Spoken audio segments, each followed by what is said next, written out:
If you are a high achieving woman over 45 and your doctor has told you your labs are normal, but you know you don't feel optimal, this conversation right here, this one is for you. See, I work with leaders, executives, physicians, entrepreneurs. They are very, very, very disciplined. They're intelligent and they're data driven, and yet they are tired. They're training harder but losing muscle. They're gaining weight despite the structure in their lives, and their sleep is very inconsistent, and their clarity isn't what it is 10 years ago. Okay? And every year, they're told the same exact thing. Everything is normal. See, you heard that? Okay. Listen, my name is Dr. Tashima Fair. I'm a board certified OBGYN and I'm an executive wellness strategist. And today I'm going to explain why normal is not a performance standard and which blood markers actually matter. See, here is the problem with normal.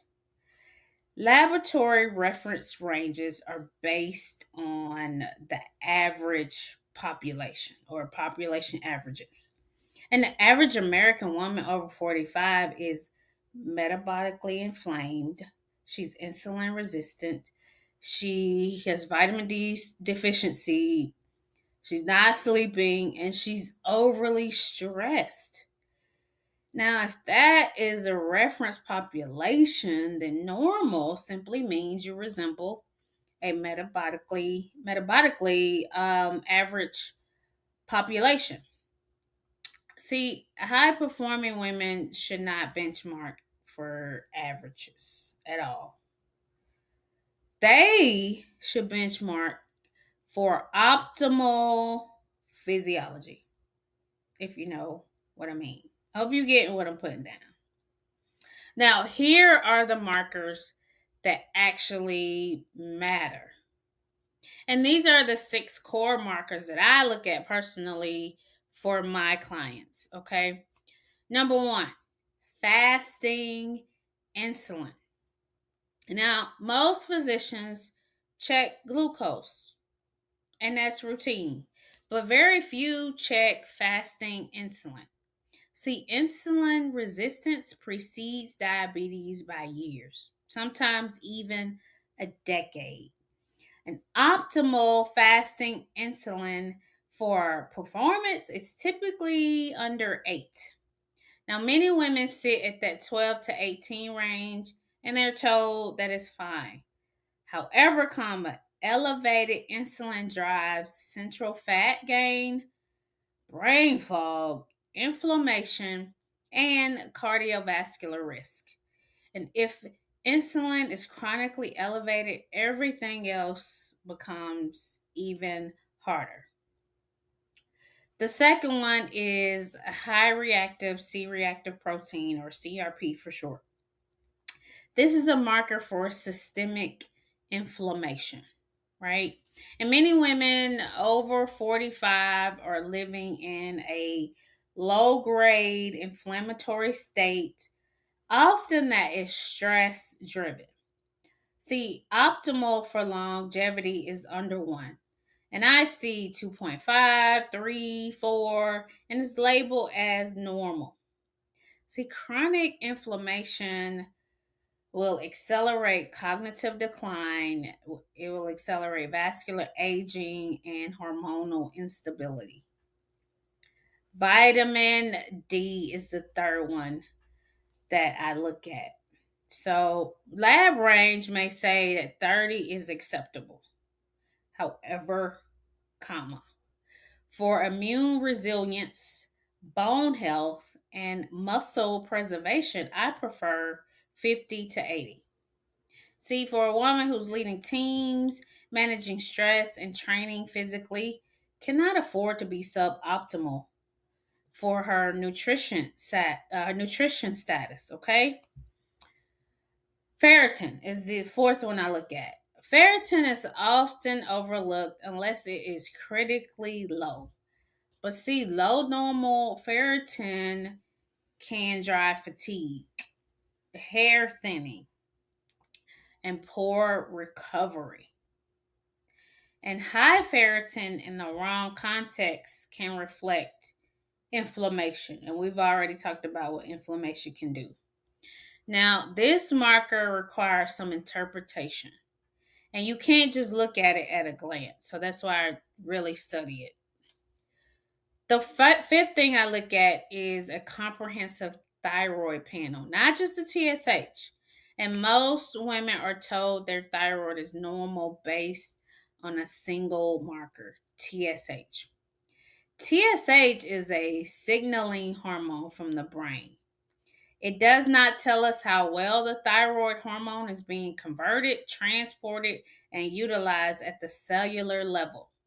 See, a high performing woman over 45 deserves a full thyroid evaluation to include a TSH, free T4, a free T3, a reverse T3 when indicated, and thyroid antibodies. Why, you ask? I'm so glad you asked that question because I routinely see women with a normal TSH, a low free T3, and elevated antibodies, impaired conversion under chronic stress, right? And they're told everything is like fine and dandy and normal, right? But subclinical thyroid dysfunction in midlife can manifest as fatigue, super tired all the time. You cannot lose weight. You have weight gain. Your weight loss resistant. Your mood is depressed. Your hair is thinning, poor recovery and cold intolerance, and skin changes. And if you're leading teams and you're managing stress and operating at a high cognitive level, suboptimal thyroid dysfunction is not suitable for you. Okay? It impacts your performance. And we don't need that. The sixth one is apolipoprotein B or ApoB for short, not just a LDL. Cardiovascular disease remains the leading cause of death in women. Yet, many high achieving women are falsely reassured because their total cholesterol or their LDL appears acceptable, right? And LDL cholesterol measures the amount of cholesterol in the blood. ApoB measures the number of arthrogenic particles and the particles that actually penetrate the arterial wall. It is a far more precise predictor of cardiovascular risk. I routinely see women with normal LDL, elevated ApoB, but nobody has addressed it, right? But by the time traditional markers become abnormal, plaque formation may already be underway. And optimal ApoB for longevity and prevention is generally under 80, sometimes lower depending on the risk profile. And if you're building a career, you're leading organizations, and planning to operate at the high level into your 60s and 70s, your cardiovascular oversight cannot be reactive. It must be strategic. We have to start looking at these things early. And this is why like most doctors miss this. So this is not about negligence at all. It is about system redesign. We got to do it over. See, traditional medicine is structured around disease detection, insurance reimbursement, short appointment windows, 15 minutes. Okay? That's all you got. It is not structured around performance optimization. Okay? And high achieving women require a different level of oversight. right? So you don't need reassurance. You need precision. Hope you're getting what I'm putting down. Here's what I want to do. Now that we've gone over all that, and then I want you to know this is exactly to the T why I created the Empowered Wellness Accelerator. It is a private 12-month advisory experience for high performing women who want their physiology aligned with their ambition. Now, we conduct comprehensive diagnostics.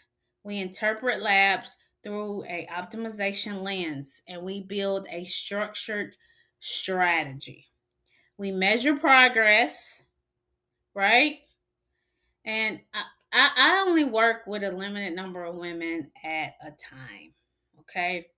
And if you are a high performing woman who understands that longevity is an investment, not an expense, you may request a private strategy consultation below. We will determine if the Empowered Wellness Accelerator is an appropriate fit for you and me. This is not for everybody. It is only for women who understand that longevity is an asset class. Okay? Now, this is what I want you to do. If you enjoyed this content, be sure to subscribe to this channel, like, share, comment, and share it with another high performing sister. And be sure to check out the other links that are in the description of this video.